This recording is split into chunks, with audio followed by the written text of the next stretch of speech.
Welcome to Christian Nutrition, the show where we review every single episode of VeggieTales chronologically. And by we, I mean just me.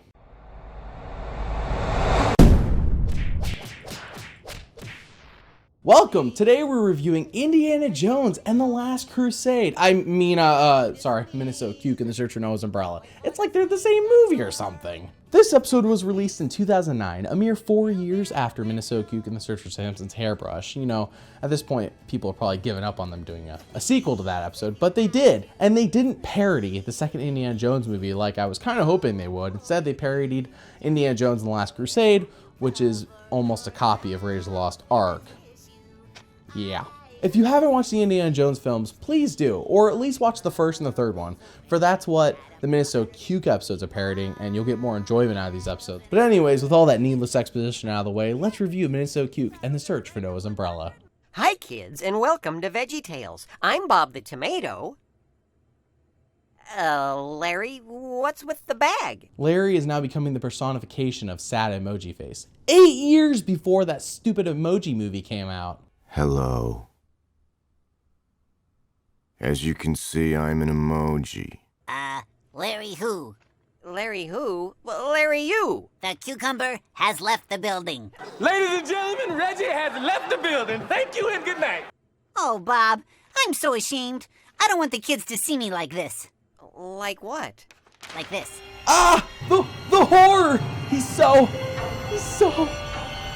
ugly. Before the show, I stopped for lunch at Burger Bell.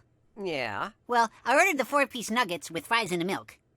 And? And it came with a toy, but I couldn't get it out of the wrapper. Hello, darkness, my old friend. I've come to talk with you again. Just before I dipped my first nugget, I bowed my head and sang a little song, thanking God for my yummy lunch. They laughed at me, Bob. What? Who laughed at you? The kids in the other booth. They laughed at me for singing over my nuggets. I think I used the sound of silence too early. It should have been used on this clip, not the one before. I apologize to all of you. Man, if only there's like a way I could just like fix it easily on a computer or something. I'm thinking we might shift gears today. Joey from Philadelphia. We'll get to your question on the next show. That sounds like the InnerTube show. You know, they can go months without answering even one question. In fact, some have argued they've never answered a question ever. Is that reference too obscure for you? Let me know if that's too obscure for you. He'll never find me in here. 40, 41, 42. Larry and Bob as kids? That's pretty random. Now that may be what you're asking yourselves, but actually they're parodying Last Crusade pretty faithfully here. You see, Last Crusade started off with young Indiana Jones, a younger version of Indiana Jones, and essentially the first 10 minutes of the movie was a pilot for the show Young Indiana Jones. It's also the worst part of that film in my opinion. Gather close, boys. I've already made my catch. Wow! You're good! You caught pre-mounted pickerel! Pre-mounted? You mean like that singing fish that used to be like a thing? It was really popular, but I had forgotten about it until this episode. Man, they're really late with these references. The Muskie of 47? That's Farmer Brown's record-breaking catch. It's been missing for a week. They must have taken it. Hey, stop it, Larry. First off, the exposition dump, that's my job. That's why I'm here. That's like my whole existence. You can leave those horrendous duties to me. I'll handle them. You just handle the jokes. It's the Academy Award of Trophy Fish, and now it's mine.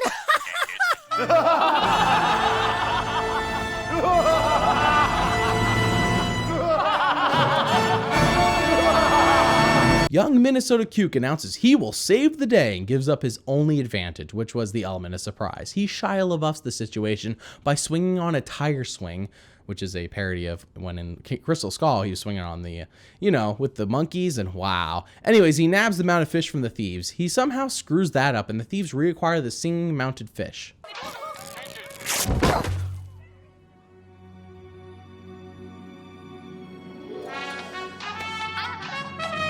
Wow, it took Cuke until adulthood to get up off the ground?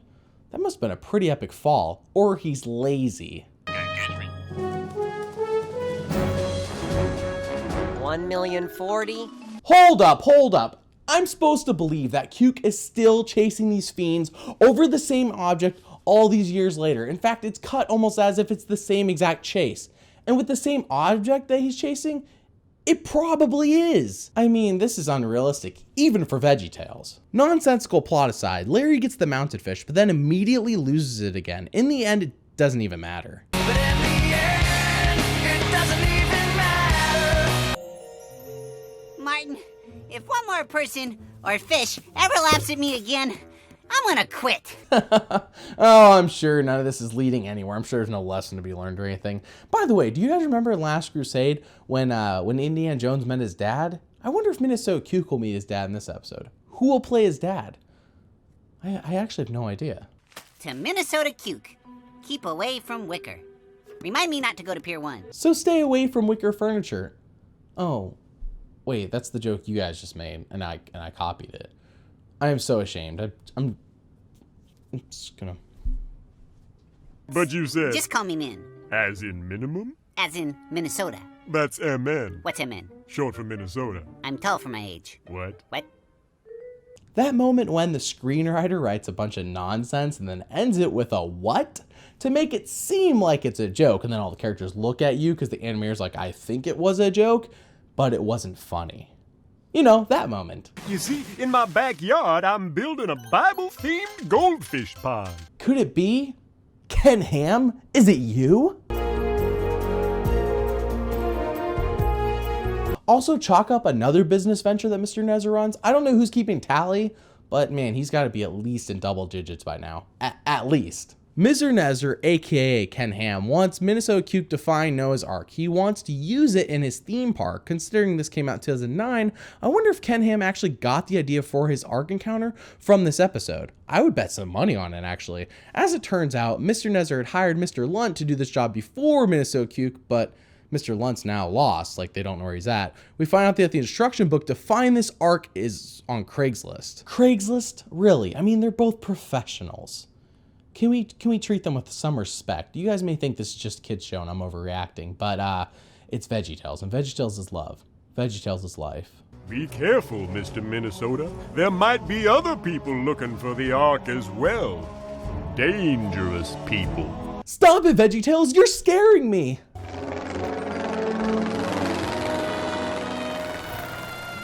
No unnecessary stops in Franklin, Tennessee this time. Tisk tisk, I'm just a bit, just a tiny little bit disappointed. What brings you to El Pez, the ancient city of candy dispensers? Hold on, a few things here. One, why are we seeing Petunia again? I mean, I know she was in the previous episode, but if we're really gonna parody Indiana Jones to a T, like they mostly have, Indiana Jones had a Nazi girl in The Last Crusade, not Miriam from Raiders of the Lost Ark. Two, is there really a city called El Pez, the city of candy dispensers, like in real life? Rattan? Lost?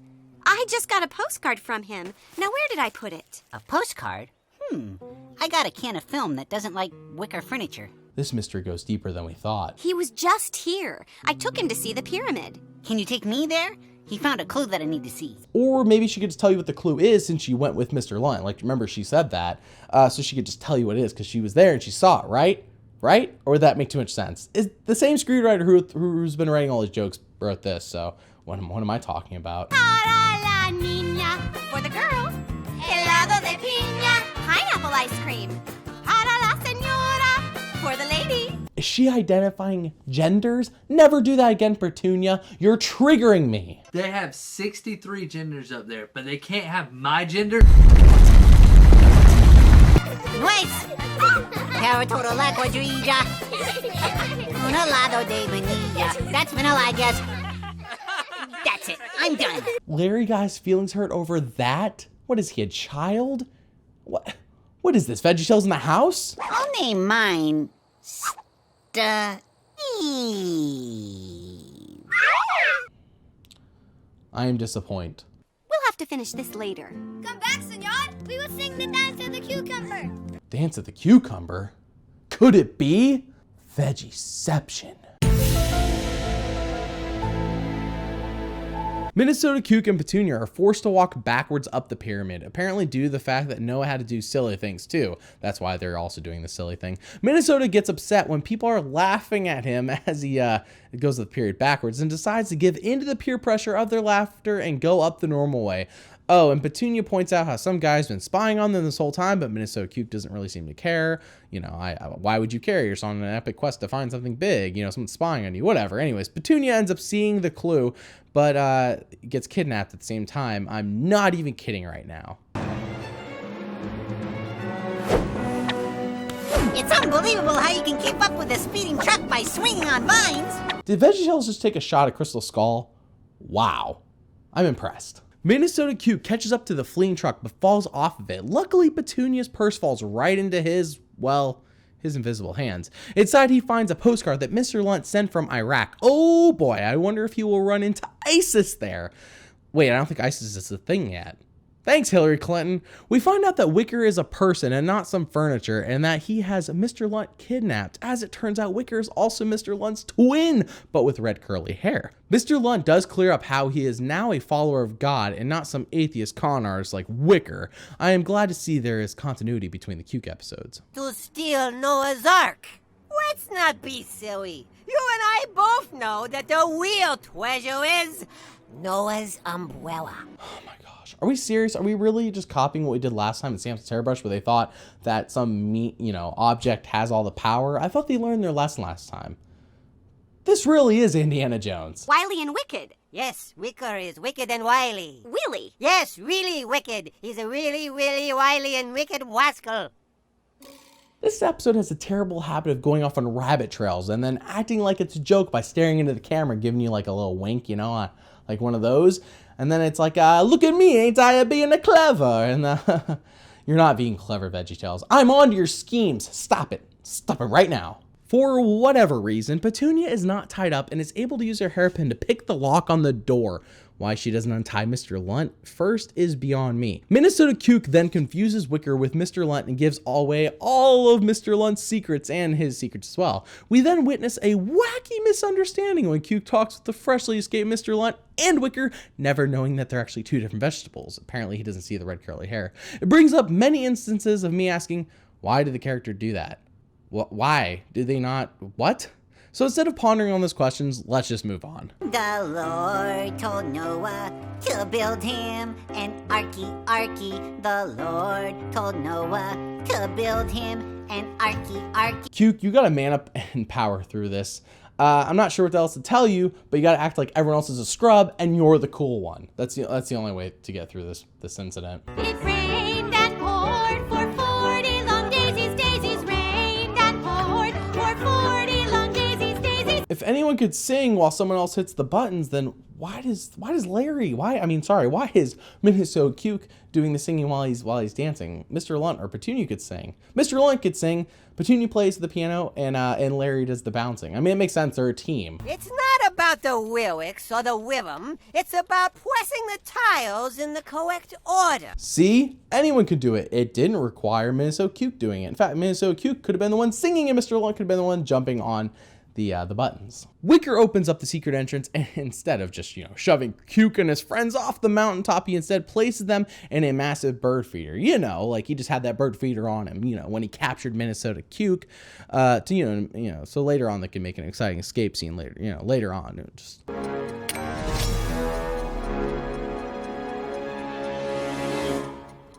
I hate cliffhangers. Which can only mean one thing. And now it's time for Silly Songs with Larry, the part of the show where Larry comes out and sings a silly song. Yep, it's time for a silly song, and one can only hope they top the Sneeze Doctor.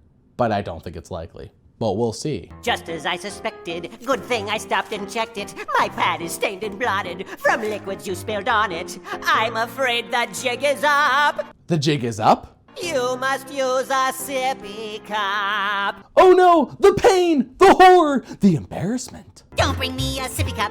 Haven't spilled since yesterday. Water won't stain anyway. Bring a mug, bring a jug. Just don't bring a sippy cup. Larry's going to eventually get a glass and then spill it. Am I right? Is that really where we're going with this 3.5-minute song? Compliments of the house. Grape juice. Grape juice? This is a disaster waiting to happen. I can't bear to watch.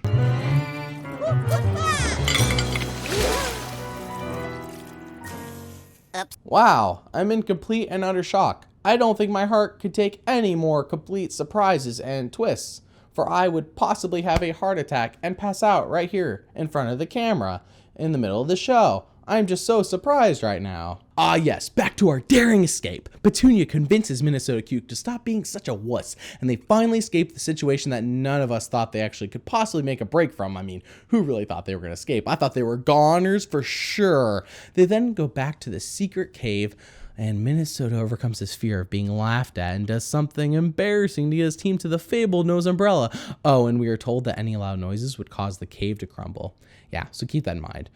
We did just see them ice board, though, while making lots of noise, but once again, keep it in mind. Any loud noises, whole cave. Yeah, this this whole episode has had more plot holes than a typical VeggieTales episode, so we'll just let it go. That seems to be the trend in this one. Somehow Mr. Lunt and Petunia get captured again, and Minnesota Cuke finds a wall of umbrellas. He picks the right one with the help of Petunia via text, and what do you know? The cave starts to collapse.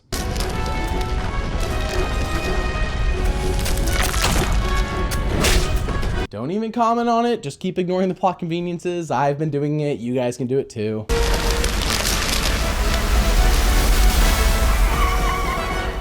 Of course, the Canadian Mounties. Who didn't see that coming? They've made their triumphant return from Samson's hairbrush, and they're not even in Canada. But of course, the Canadian Mounties. But the joke is on you. The umbrella is a dud. I know the umbrella doesn't do anything. I was hoping we'd find the Ark here. The umbrella is just as useless as Samson's hairbrush. What a twist! I did not see that coming. Though that umbrella contains an even greater treasure. Surely, O Lord, you bless the righteous. And it just contains a verse that anyone could have read in their Bible. Fantastic stuff. Proud of you. Good job. Really glad I watched the whole episode just to find that out. It still would have been nice to find that Ark. It's probably rotted away after thousands of years under the snow. I guess we'll never know. Let me guess, it isn't rotted away and everyone just overlooked it at some point in this episode. Rise and shine and give God the glory, glory. Rise and shine and give God glory, glory, children of the Lord. Wow! What a disappointment. Your bag is smiling. It wasn't smiling before.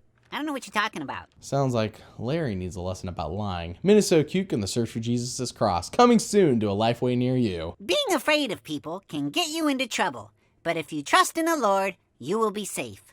Proverbs 29:25. Hi, guys. I feel really happy, and I don't know why.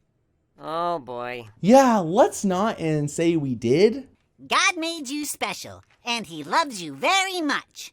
Bye!